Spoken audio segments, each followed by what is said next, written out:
कहानी एक ऐसे घर से जहां शादी का माहौल है, लेकिन टेंशन और शांति इतनी कि शादी का घर किसी जंग के मैदान जैसा दिख रहा था। अरे जैसा मर्जी डेकोरेशन कर दो, पैसों की चिंता मत करो।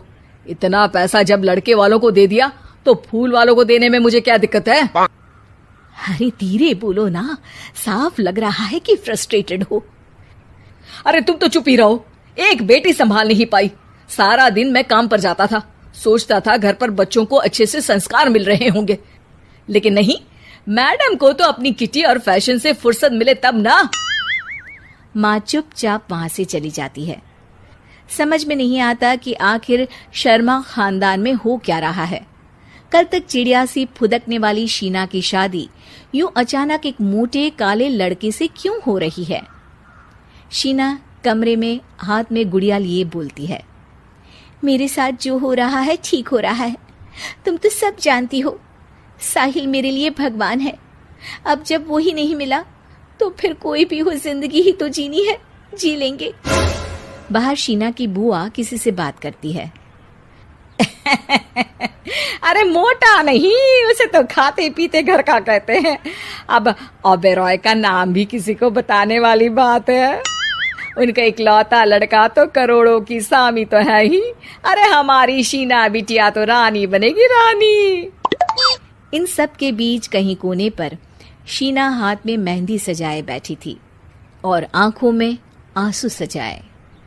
और वो समय भी आ जाता है जब शीना मंडप के नीचे हाथ में वरमाला लिए खड़ी होती है, लेकिन तभी अफरा तफरी मच जाती है।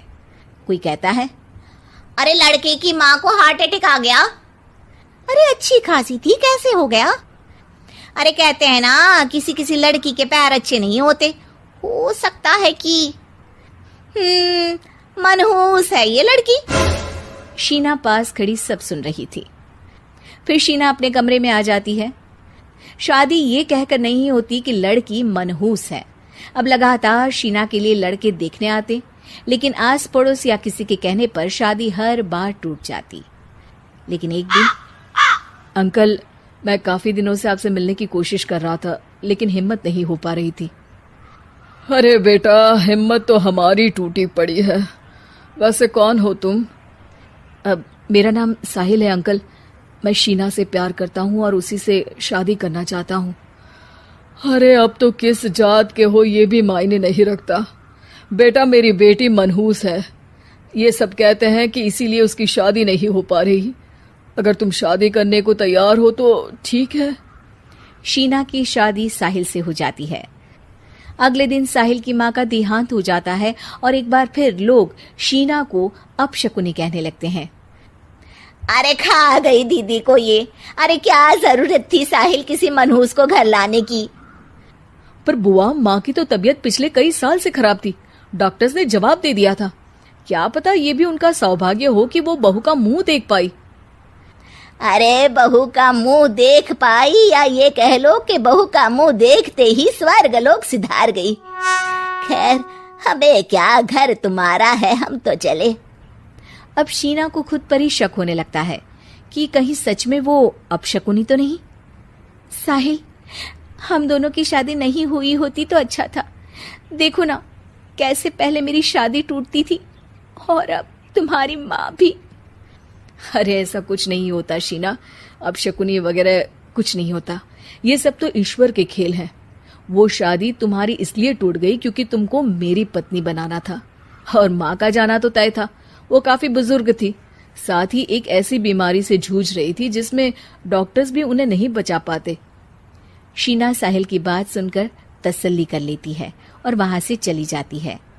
अगले दिन, शीना, अरे ओ शीना। क्या हुआ? उफ, कहीं फिर मेरी वजह से कोई नुकसान? अरे नहीं नहीं शीना, तुम जानती हो, जिस प्रॉपर्टी के केस को हम बरसों से लड़ रहे थे उस पर फैसला आ गया, वो भी हमारे हक में। अब हम करोड़पति हो गए शीना। शीना शांत रहती है। अरे क्या हुआ?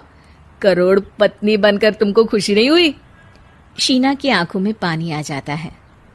चलिए जी, कुछ तो अच्छा हुआ मेरी जिंदगी में आकर आपके साथ। साहिल शीना को गले लगाकर कहता है, मेरी नई नौकरी भी तुम्हारे ही आने से लगी। ये प्रॉपर्टी का केस जीता। सब कुछ तो तुम्हारे आने के बाद ही हुआ, फिर तुम मनहूस कैसे? ये सुनकर शीना खुश हो जाती है।